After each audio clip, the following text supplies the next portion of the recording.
Assalamualaikum warahmatullahi wabarakatuh. Perkenalkan, nama saya Nafisa Latifatus Zuria dengan NIM 215080711135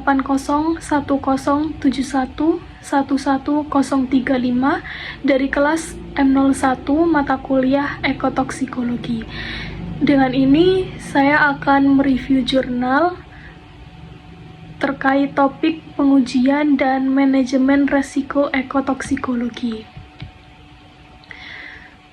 Nah, di sini terdapat jurnal yang saya ambil, yaitu dari Suhendrayatna, Elviani, dan Elfitriana pada tahun 2022 dengan judul Akumulasi logam berat pada tanaman pepaya, atau nama latinnya yaitu Carica papaya, akibat penggunaan air limbah rumah sakit sebagai media tumbuh.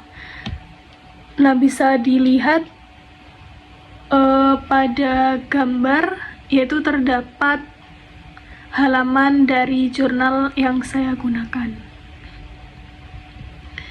Nah, kemudian ada identitas jurnal.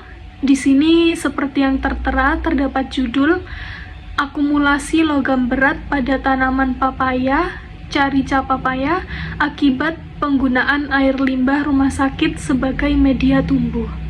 Nah, nama jurnal yang saya gunakan itu dari jurnal Serambi Engineering dengan volume 7 pada bulan Juli tahun 2022, dan tahun terbit dari jurnal yang saya gunakan ini pada tahun 2022 dengan penulis Suhendrayatna, Elviani, dan juga Elfitriana. Mengapa saya mengambil jurnal ini?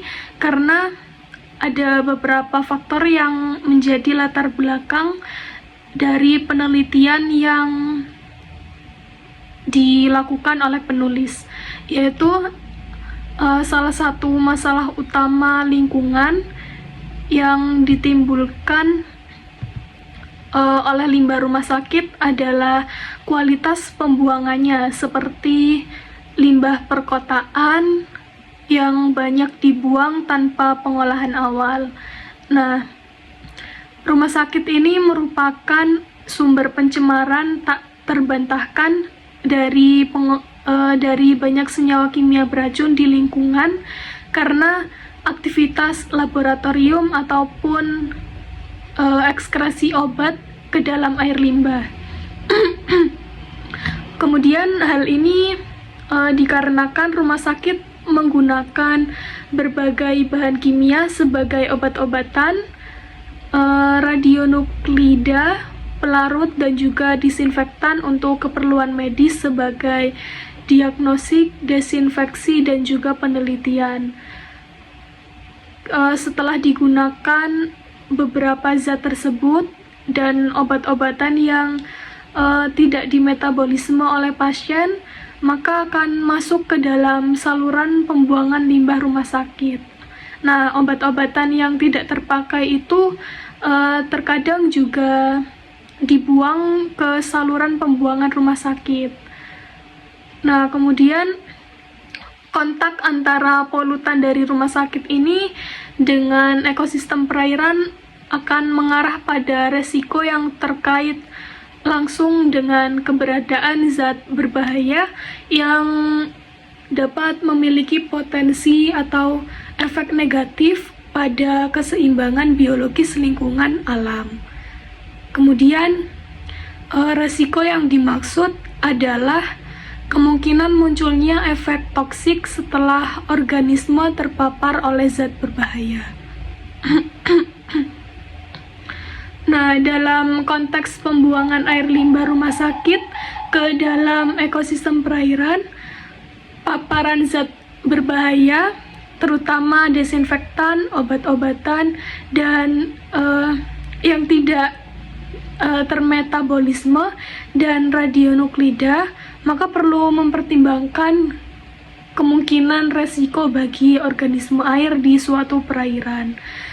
Kemudian Air limbah rumah sakit yang tercemar pada umumnya itu mengandung ratusan bahan kimia ya, dan air limbah yang dikeluarkan dari rumah sakit dapat mengandung mikroorganisme patogen dan juga bahan kimia yang beracun, seperti misalnya logam berat. Lalu yang menjadi latar belakang dari penelitian ini yaitu kontaminan penting yang menjadi perhatian dalam pengolahan air limbah rumah sakit meliputi padatan tersuspensi, organik biodegradable, patogen, nutrisi, bahan organik, logam berat, dan zat anorganik terlarut. Kemudian, adapun tujuan dari penelitian ini adalah untuk menyajikan data tentang karakterisasi fisika kimia serta ekotoksikologi air limbah rumah sakit setelah diolah dan dibuang ke dalam sistem pembuangan limbah, baik itu di kota, dan pengaruhnya terhadap kontaminasi logam berat pada tumbuhan setelah disirami secara kontinu oleh air limbah yang dikeluarkan dari unit pengolahan. Metode penelitian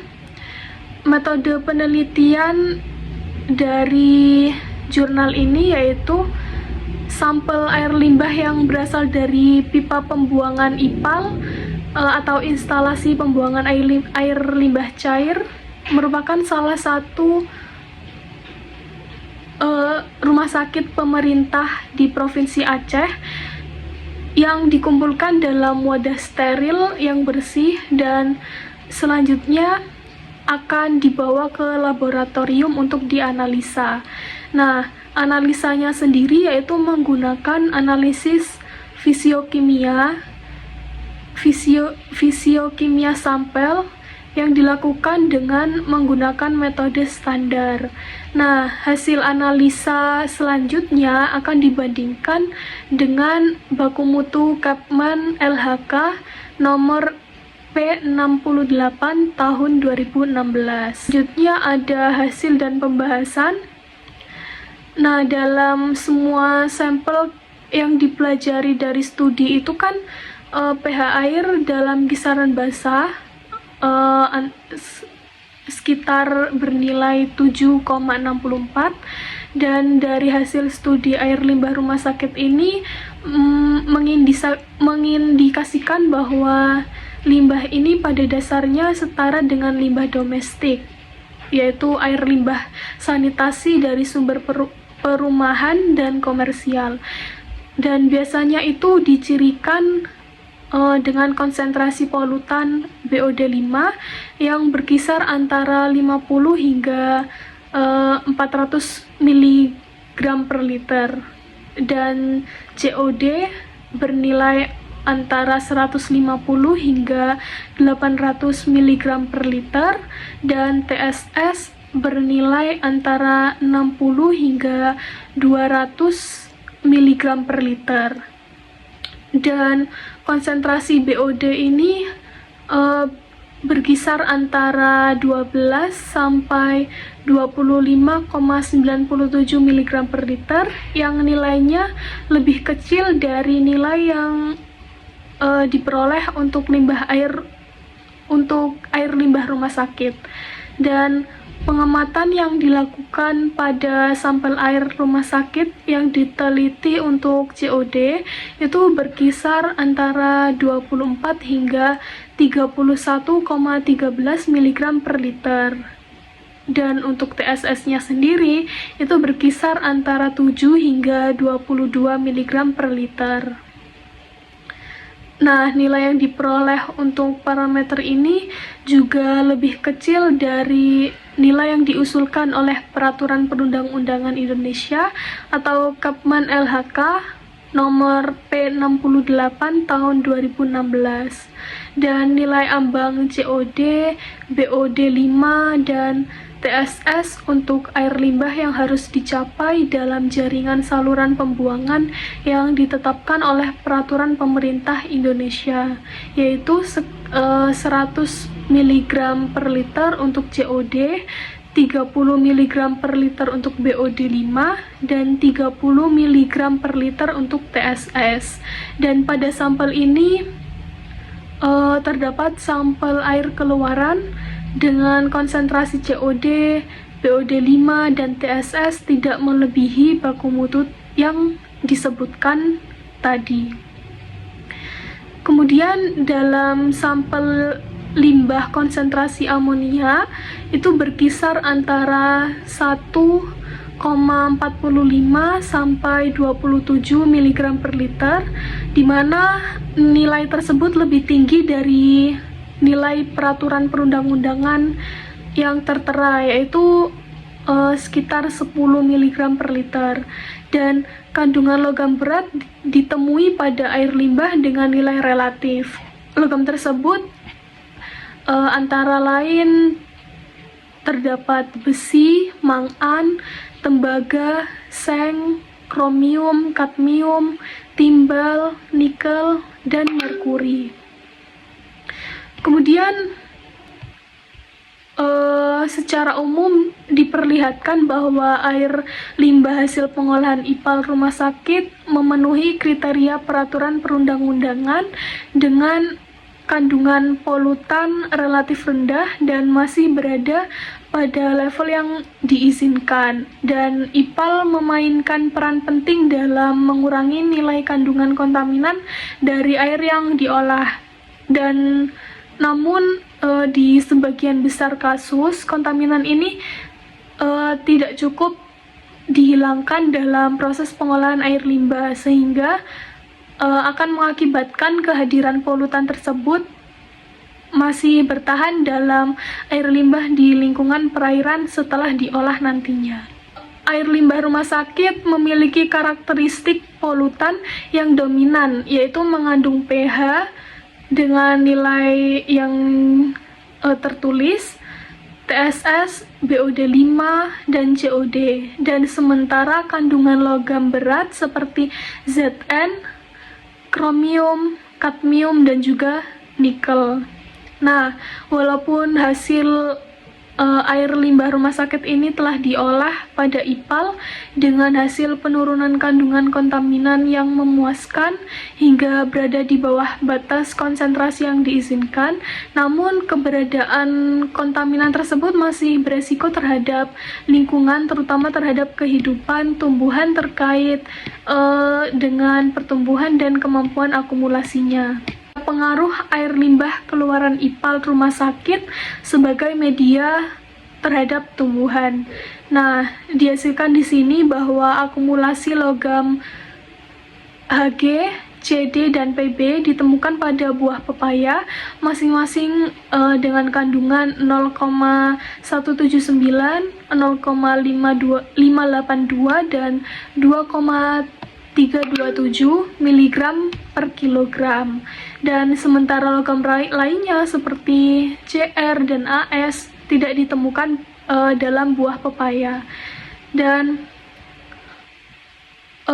dalam akumulasi logam berat juga diamati pada daun pepaya dan ditemukan kandungan logam Hg sebesar 0,739 mg per kilogram dan logam CD sebesar 0,582 mg per kilogram. Dan sementara logam lainnya seperti Cr, Pb, dan As tidak ditemukan pada daun pepaya tersebut. Kandungan logam Hg yang ditemukan pada daun pepaya berkisar antara 0,7393 mg per kilogram, lebih tinggi dibandingkan kandungannya pada buah pepaya. Dan sementara itu, kandungan logam Pb yang ditemukan pada buah pepaya lebih tinggi dibandingkan kandungannya pada daun pepaya, atau bisa disebut tidak terdeteksi. Kemudian Hasil ini menunjukkan bahwa sumber utama akumulasi logam berat pada tumbuhan pepaya berasal dari limbah keluaran ipal yang mengandung logam berat. Nah, walaupun kandungan tersebut dengan konsentrasi yang relatif rendah. Dan ini merupakan tabel akumulasi logam berat pada pepaya yang setelah disirami dengan air limbah cair rumah sakit. Nah, kelebihan penelitian ini, dan dalam jurnal ini penulis melakukan penelitian menggunakan metode standar yang dimana dapat digunakan di beberapa lokasi ya. Seperti hasil penelitian pada jurnal ini juga dipaparkan dengan matematis sehingga mudah untuk dipahami serta memungkinkan untuk mengevaluasi data secara efisien, konsisten, dan dapat diandalkan. Nah, selain itu terdapat pemaparan data beserta dengan analisisnya dari beberapa peraturan pemerintah sehingga pembahasan pada jurnal ini cukup berkualitas. Penelitian ini juga ada kekurangan, di mana dalam jurnal ini isinya sudah cukup lengkap, runtut, dan pembahasannya juga berkualitas. Namun masih terdapat beberapa istilah atau singkatan yang tidak dijelaskan, sehingga bagi beberapa orang awam atau orang yang tidak mempelajari ilmu ini maka akan kesulitan untuk dimengerti. Dan selanjutnya ada kesimpulan. Nah, berdasarkan penelitian yang telah dilakukan di atas, kandungan logam berat ditemui pada air limbah buangan ipal rumah sakit dengan konsentrasi yang relatif rendah dan berada pada level yang termasuk diizinkan. Nah, Pb ini ditemukan pada buah pepaya masing-masing dengan kandungan yang telah disebutkan, sementara logam lainnya seperti Cr dan As tidak ditemukan dalam buah pepaya. Dan akumulasi logam berat juga terjadi pada daun pepaya dengan kandungan logam Hg sebesar 0,739 dan logam Cd sebesar 0,582, dan sementara logam lainnya seperti Cr, Pb, dan As tidak ditemukan pada daun pepaya tersebut.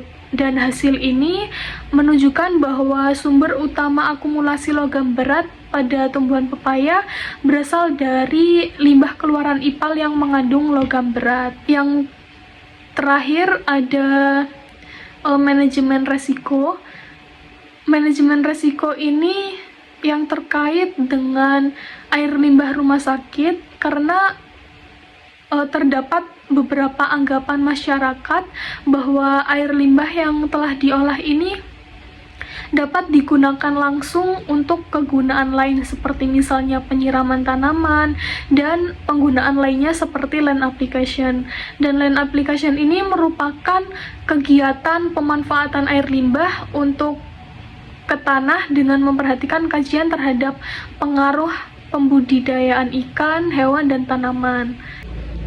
Baik, mungkin itu yang dapat saya sampaikan mengenai review jurnal pengujian dan manajemen resiko ekotoksikologi. Dan terima kasih, mohon maaf apabila ada salah kata dan ucapan. Saya akhiri, wassalamualaikum warahmatullahi wabarakatuh.